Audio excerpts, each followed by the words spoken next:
vana vadiwa, gamuchirai magwaro matsvene aya, dzidzai zvirimo kuti mugove nhengo dzizere dzaKristu dzinoziva shoko rake, muzita raBaba neremwanakomana neremweya mutsvene.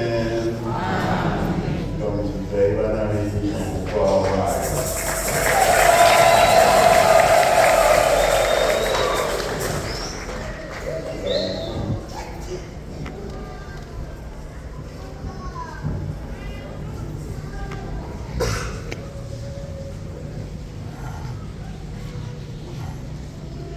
Ngatinamatei Mwari Baba muna masimba ose.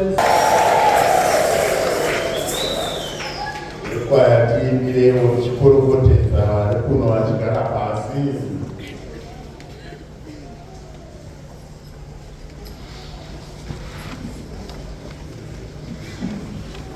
Vaimbirewo kana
senhengo dzizere dzechicha chaAgnes naAlois.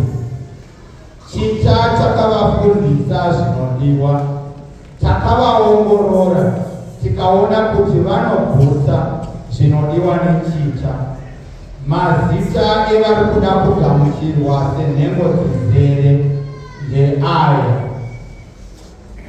nokutenda Ishe kuzabuwe,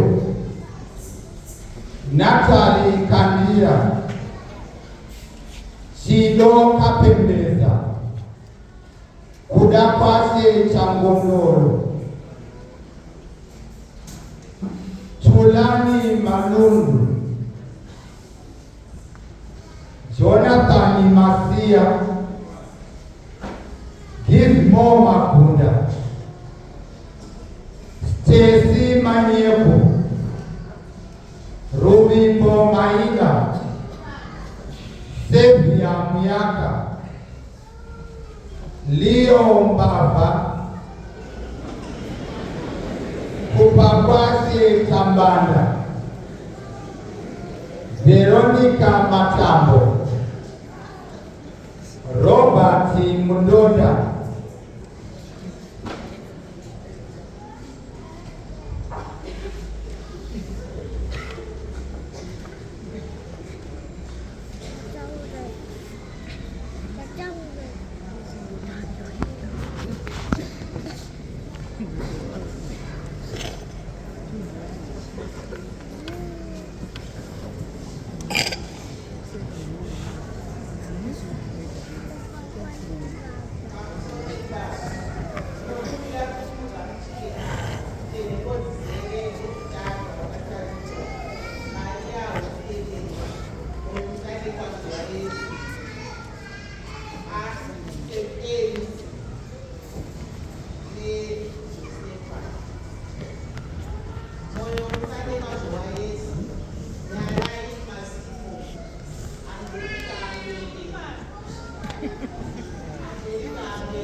Swatani, uya Ana, Yosefa, Maria wosiyedinga nemoyo musande kwako wa Yesu.